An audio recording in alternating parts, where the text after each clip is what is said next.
It's CCleaner, the most popular freeware cleaner globally, with over 1 billion downloads since its launch. Quick and easy to use, which makes your computer faster, more secure, and more reliable. Removes cookies, temporary files, and various other unused data that clog up your operating system.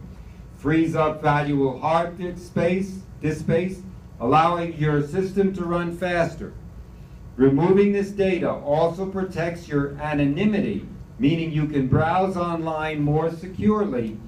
The built-in registry cleaner fixes errors and broken settings to make your computer more stable, and the simple, intuitive UI, user interface, and rapid but powerful cleaning makes CCleaner a favorite among novices and techies alike. In a previous meeting, you or one of the presenters said never use the registry cleaner, I believe. I might be wrong. In a previous meeting, you or one of the presenters said never use the registry cleaner. What we said was never use a standalone registry cleaner. But this one is incorporated into the overall program, and it's safe. I'm going to show you right now. You can go down and download it. I don't want to go through the process. You're going to get an icon like this, and when you double click it, it's going to open the CCleaner. And this is what you have. Here it shows you, for example, it lists the browsers you may or may not have. This will vary with the system. Here's your registry. Here are your tools. Your uninstall, your startup, your file finder, your system restore, and the very dangerous, should never be used, drive wiper. You know the word format, don't you? And then here it tells you the latest version. You can upgrade to a pro version. You don't need to. Remember, you better pick the one when you install. You'll have a choice of choosing the one that fits your operating system. So if you have 32-bit, there's a 32-bit cleaner for that. Or 64, you can see there's a 64 because that's what this laptop is. And it will go across all. No, CCleaner does not work on iOS, no. This is not for tablets or smartphones. This is a PC or Mac-based system. Point of interest on the CCleaner. When you first run it, when you first run your CCleaner, it may go an hour and a half, it may go 4.5 hours. That depends on how much detritus crap you got in your computer. Now, the first time you run it, what you're going to do is this. You go to your settings, okay? And you set your language. Now, you can run it when the computer starts. I don't. That's just another thing starting up. It doesn't need to, but that's your choice. Doesn't hurt anything. You can add a cleaner option to the recycle bin, so when you right-click on something, it can clean out that particular thing. You can add it to the recycle context menu, which means the right-click menu. I like to check automatically for updates. I leave the defaults alone. I just leave them alone. And then you've got cookies. Some you can keep, and some you can include. All right, let's go to the actual thing. Here's what you've got. The first thing you're going to do is you're going to analyze. Let's click the Analyze button, and in real time, let's see what we've got. I haven't put much in there, but you never know. It takes a little bit of time, but it goes through all the areas of your computer. Notice it's scanning across. If you have a lot of stuff in your computer, it takes longer time, especially, as Bill said, the first time you use it. So let's see what we get. And then we'll analyze the kind of files that we have and see what needs to be done. Okay, 36. That's pretty quick. It scans very quickly. And you may have to run the cleaner several times until everything is completely clear. It's a zero. Yeah, you may have to run it more than once, depending on what. Now look at all that stuff. We've got Quite a few. Internet Explorer is already 61,135 kilobytes. It's not huge, but we're getting large. Look at the temp files down there, 944,798 kilobytes. That's pretty large. So now what we're going to do, it completed it in 41 seconds, and now we're going to run the cleaner. And it says, this process will permanently delete the files from your system, and believe me, it is safe to do so.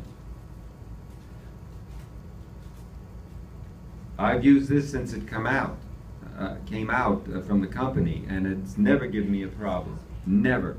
Always performed well. We've done it every year at the club as a example. That doesn't update automatically, does it? No, unless you want it to. Unless you set it to update in the beginning, it will let you know. There, details of the deleted, and now cleaning complete. So let's try it again. What I would do is analyze again, and see, it's all gone, right? That means that we've got everything out the first shot. Registry. What do you do with the analyzer? The analyze is what you begin with. You start with it, then you run the cleaner, and then you go back and analyze it again to make sure that the cleaner removed everything. Thank you. The registry is now a very, very dangerous area, as I said. And this program looks at missing or shared DLLs. Those are dynamic linking library files. A DLL is a file that comes up whose special purpose is to run a program or do something with a program. And the problem often experienced with DLLs is that when you remove them, many programs share those files.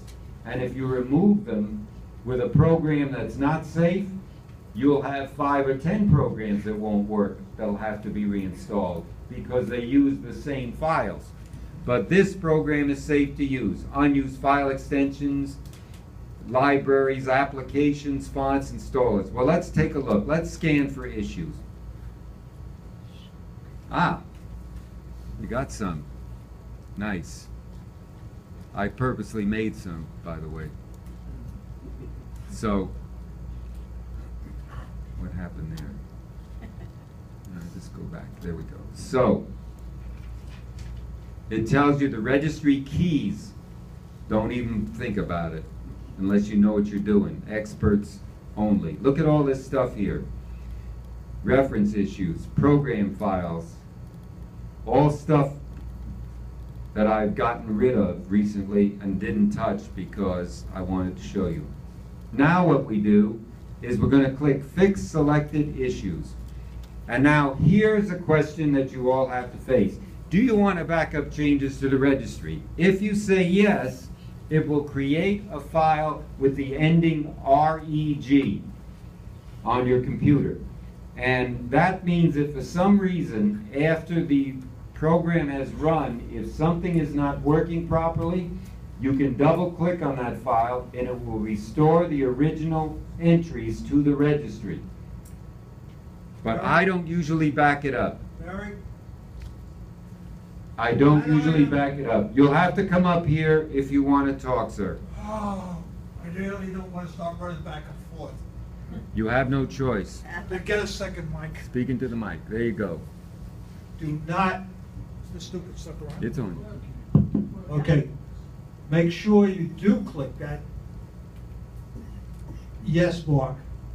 Barry may want to not do it because he's knowledgeable, but for everybody else, including myself, click the yes, because if something goes wrong, God bless America.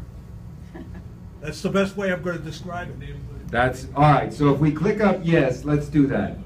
And it will save it to your documents library, and there's the REG file. See it? You can name it whatever, leave it just the way it is. I'll save it to the documents. And now it's saved. So I can now fix all selected issues, and you saw when I clicked it, it saved it all. And now the issues have been fixed. It fixed 117. Well, did it? Let's find out. Let's scan it again. There may be something left over. Ah, we're clear. Very good, right? All right, the next thing, tools. There's some very interesting things. There's an uninstall tool where you can pick something, say like something like this, and run the uninstaller. It will uninstall it. This is the better actually than just going to add remove programs. However, I'm going to show you another thing that will do this as well. So hold off on this just for a moment. It will check your startup. This is where things are starting up that can slow down your computer, where the crap hangs out, so you can say, if you don't know what it is, you can disable it, or you can delete it.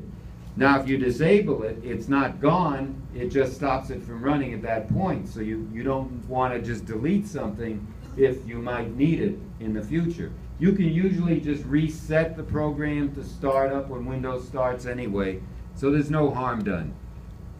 File Finder. This is the new thing. If you're looking for a file or folder on your computer, you just type it in.